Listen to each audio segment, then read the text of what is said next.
మంత్రి గారిని కోరుతా ఉన్నాను అధ్యక్ష. గౌరవ సభ్యులు కాటేపల్లి వెంకటరమణారెడ్డి గారు.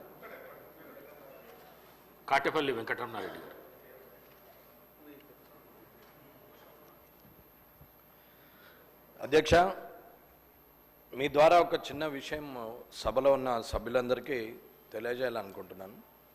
అధ్యక్ష, సర్పంచ్ల కామారెడ్డి నియోజకవర్గంలో సుమారు 7 కోట్ల రూపాయలు ఇప్పటి వరకు డ్యూగా ఉన్నాయి. గత 2-3 సంవత్సరాలుగా పాత ప్రభుత్వమా కొత్త ప్రభుత్వమా అనేది కాకుండా సర్పంచులతోని పనులు చేపించి మన ఊరు మనబడి అని చెప్పి, వైకుంఠ ధామం అని చెప్పి, లేకపోతే ట్రాక్టర్ అనుకోండి, ఇంకోటి అనుకోండి, అందరూ చెప్పినట్టు అవన్నీ పనులు ఏదైతే చేపించారో సుమారు సీసీ డ్రైన్స్, సీసీ రోడ్స్ అన్నీ వేయమని చెప్పేసి ప్రొసీడింగ్లు ఇచ్చారు, మాత్రం శాంక్షన్లు ఇచ్చారు. సరే, పల్లెలు శుభ్రంగా ఉన్నాయా, పల్లెలు పవిత్రంగా ఉన్నాయా, లేకపోతే అశుభ్రంగా ఉన్నాయా, ఇప్పుడు అక్కడ రోగాలు వస్తున్నాయా అనేది పక్కన పెడితే పనులు చేసినటువంటి సర్పంచులు మాత్రం చచ్చిపోయే కాలం వచ్చింది. ఆల్రెడీ గత ప్రభుత్వంలో కూడా ఆత్మహత్య చేసుకునే సందర్భంలో చాలాసార్లు గౌరవ మాజీ మంత్రులు అందరూ కూడా చూశారు. ఎవరిని నేను పర్టికులర్గా విమర్శించట్లేదు. కానీ సర్పంచులు ఆడవాళ్ళు కూడా పనిచేసినటువంటి వాళ్ళు ఉన్నారు. వాళ్ళందరూ కూడా అందరూ చెప్పినట్టు అన్ని కుదబెట్టుకొని చేశారు. మిత్తికి కూడా సరిపోని పరిస్థితికి వచ్చింది.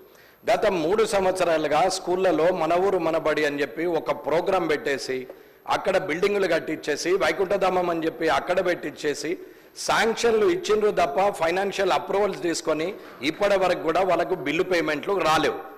గత ప్రభుత్వము చేయించినటువంటి పనులు ఎన్ఆర్ఈజిఎస్ ద్వారా కావచ్చు, లేకపోతే ఇంకొక ఫండ్స్ ఏదైనా కావచ్చు, కేంద్ర ప్రభుత్వమే రాష్ట్ర ప్రభుత్వమే అని చెప్పి రాజకీయం చేయట్లేదు. అది ఏ ప్రభుత్వమే అనేది ఇక్కడ ఉన్న సభ్యులందరికీ తెలుసు. కానీ సర్పంచులకు డబ్బులు రావాలనేది ముఖ్యమైన సందర్భం.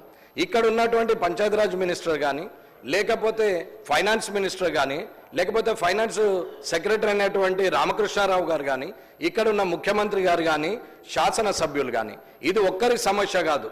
పల్లారాజేశ్వర రెడ్డి గారు చెప్పినట్టు, హరీష్ రావు గారు చెప్పినట్టు, ఇప్పుడున్న వంశీ గారు చెప్పినట్టు, ఆఖరికి సీతక్క గారి కాన్స్టిట్యున్సీలో కూడా ఉద్దరిలో అలాగే ఉండిపోయినాయి. వాళ్ళ బతుకులు బండలైపోతున్నాయి. వాళ్ళు చచ్చిపోయే కాలం వచ్చింది. అది ఏ సర్పంచులు ఏ పార్టీకి సంబంధించిన వాళ్ళు అనేది పక్కన పెడదాం. కానీ గత ప్రభుత్వంలో ఏ ప్రభుత్వం ఉంటే ఆ లోకల్ బాడీలో ఆ ప్రభుత్వం సర్పంచులే ఉంటారు, ఎంపీటీసీలు ఉంటారు, జడ్పీటీసీలు ఉంటారు. ఒకవేళ అటు ఇటు మారితే మారుతారు. కానీ పని చేసింది మాత్రము ప్రోత్సహించినటువంటి అప్పటి మంత్రుల, అప్పటి శాసనసభ్యుల, లేకపోతే బాధ్యతగా అదే చైర్ కంటిన్యూ చేస్తున్న ఇప్పటి కొత్త శాసనసభ్యుల, కొత్త మంత్రుల, కొత్త ప్రభుత్వం అనేది పక్కన పెడితే వారికి డబ్బులు ఇవ్వాల్సిన అవసరం ఉన్నది. వాళ్ళకి ఇవ్వనే ఇస్తలేరు. ఇవ్వాలంటి వరకు కూడా ఏ గ్రామంకి వెళ్ళినా వాళ్ళు చూస్తే కాళ్ళకు మట్టెలుండవు, మెడల కనీసం పుస్తల తాడు కూడా ఉండదు. వాళ్ళు కూడా పనులు చేశారు అధ్యక్ష. కాబట్టి నేనా మీరా అనేది కాకుండా తొందరగా డబ్బు రిలీజ్ చేయాలని అడుగుతున్నాం. అలాగే నేను ఏదైతే ప్రశ్న మీకు ఇప్పుడు టీజీఐ అన్న మీరు ప్రశ్న అది మొదలుపెట్టారా స్పీకర్ గారు? ఇప్పుడు ఇదైతే మీరు ఖచ్చితంగా డబ్బులు రిలీజ్ చేయాల్సిన పరిస్థితి ఉన్నది అన్న. ఒకరి మీద ఒకరు దూషణలు చేసే కన్నా సమస్య పరిష్కారం దిశగా ప్రభుత్వం ప్రయత్నిస్తుందని అనుకుంటున్నాం. కాబట్టి